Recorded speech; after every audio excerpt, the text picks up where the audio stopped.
Sequel tables में data के ऊपर कुछ रूल स्पेसिफाई करने के लिए हमें सीक्वल कंस्ट्रेंट्स प्रोवाइड करता है।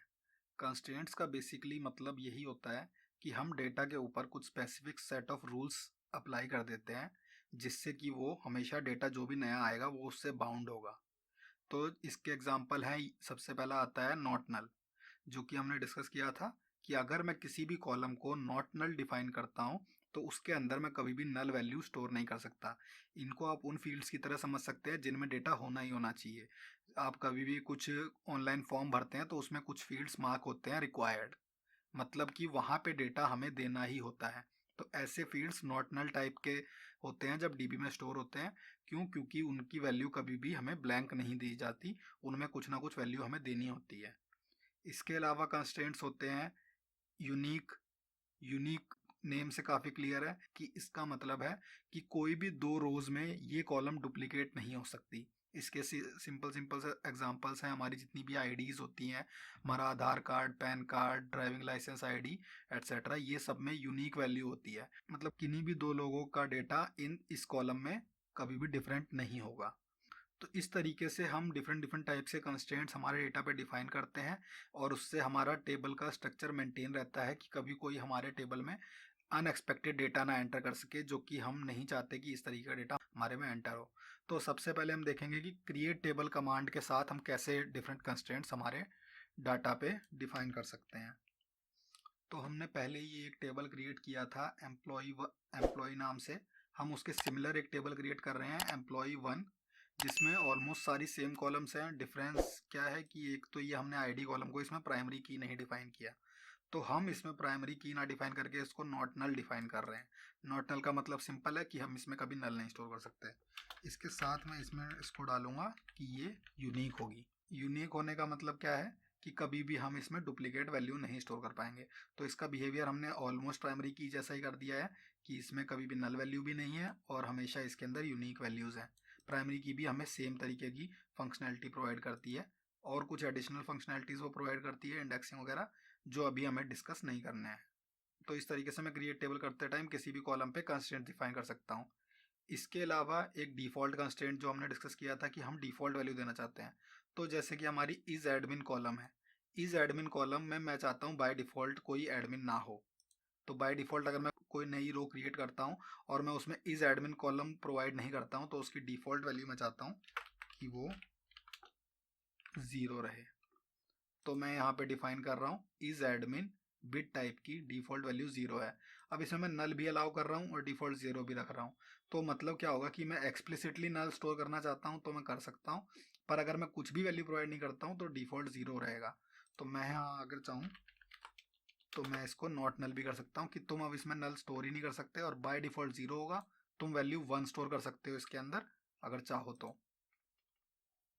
तो इस तरीके से हमारे कंस्ट्रेंट डिफाइन होते हैं क्रिएट टेबल के टाइम पे। तो अगर मैं इसको एग्जीक्यूट कर दूं तो मेरा यहाँ पे एक थर्ड टेबल आ गया employ 1। ID, name, is admin, height सारे सेम कॉलम्स हैं। डिफरेंस क्या है कि मेरा एक तो मोबाइल केयर नॉट नल है, इज एडमिन नॉट नल है और यहाँ पे आईडी नॉट नल है। और जो मैंने इसका डिफ़ॉल्ट डिफाइन किया था वो यहाँ पे मेरा कंस्ट्रेंट्स के अंदर एक कंस्ट्रेंट बन के आ गया है यूनिक नेम से। मैं इसको अगर चाहूँ तो ऐसे करके व्यू कर सकता हूँ कि एक्चुअली इसका मतलब क्या है। तो इसका मतलब ये है कि ये हमारा एक डिफ़ॉल्ट ऐड है 0 इज एडमिन कॉलम में एम्प्लॉय 1 के अंदर। तो ये एक ऑल्टर टेबल का सिंटैक्स दे रहा है मुझे। इसी तरीके से मैं ऑल्टर टेबल सिंटैक्स का यूज़ करके भी कंस्ट्रेंट्स मेरे टेबल में ऐड कर सकता हूँ। तो यहाँ पे अगर मैं इस टेबल में ही चाहूँ तो फॉर एग्जांपल जैसे मेरी मोबाइल कॉलम अभी नॉट नल थी, पर मैं चाहूँ तो इसको यूनिक भी बना सकता हूँ। तो मैं यहाँ पे लिखूँगा alter table employ 1 add unique on mobile. तो मैं इसको ऑल्टर कर रहा हूँ टेबल एम्प्लॉय 1 को और मोबाइल कॉलम के ऊपर यूनिक कंस्ट्रेंट मैं अप्लाई कर रहा हूँ।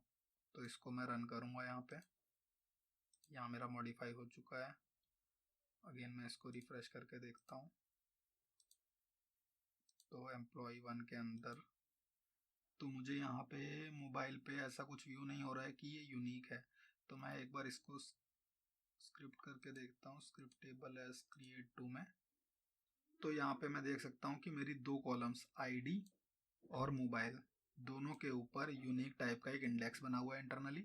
तो यूनिक इंडेक्स का कुल मिला के मतलब हम यही समझ सकते हैं कि हमेशा ये वैल्यूज़ यूनिक रहेंगी और कभी भी हम इसके अंदर डुप्लीकेट वैल्यू नहीं स्टोर कर पाएंगे। अब इसके अंदर डुप्लीकेट वैल्यू स्टोर करने पे क्या इशू आता है क्या नहीं, वो सब हम अभी नेक्स्ट लेक्चर में देखेंगे जब हम इसके अंदर डिफरेंट डिफरेंट टाइप की वैल्यू स्टोर करेंगे। तो ये थे कुछ बेसिक कंस्ट्रेंट्स जो हम यूज़ करते हैं। इसके अलावा एक चेक का कंस्ट्रेंट होता है जो बहुत रेयरली वैसे यूज़ होता है, जिसमें कि हम कंडीशंस डिफाइन कर देते हैं कि हमारी कॉलम पे कुछ चेक्स लग जाएं। फॉर एग्जांपल एज का चेक आप लगा सकते हैं। जैसे हमारे पास अगर एज की कॉलम थी तो हम एज पे चेक लगा सकते थे कि एज ग्रेटर देन 18 हो तो ही वो स्टोर हो, क्योंकि हमारा एम्प्लॉय का टेबल है तो हम 18 से ऊपर एज के एम्प्लॉय हायर करेंगे और हम उसके ऊपर चेक लगा के रखेंगे कि एज कभी भी 18 से लोअर ना हो। तो अब हमने टेबल का हमारा स्ट्रक्चर कम्प्लीटली डिफाइन कर लिया है, हमने टेबल्स बना लिए हैं। नेक्स्ट लेक्चर से हम अपने टेबल में डेटा इंसर्ट करके देखेंगे कि ये सारे कंस्ट्रेंट्स और ये डेटा टाइप से हम क्या क्या गेट कर सकते हैं, क्या हमें फंक्शनैलिटी प्रोवाइड होती है जब हम डेटा इंसर्ट करते हैं डीबी में।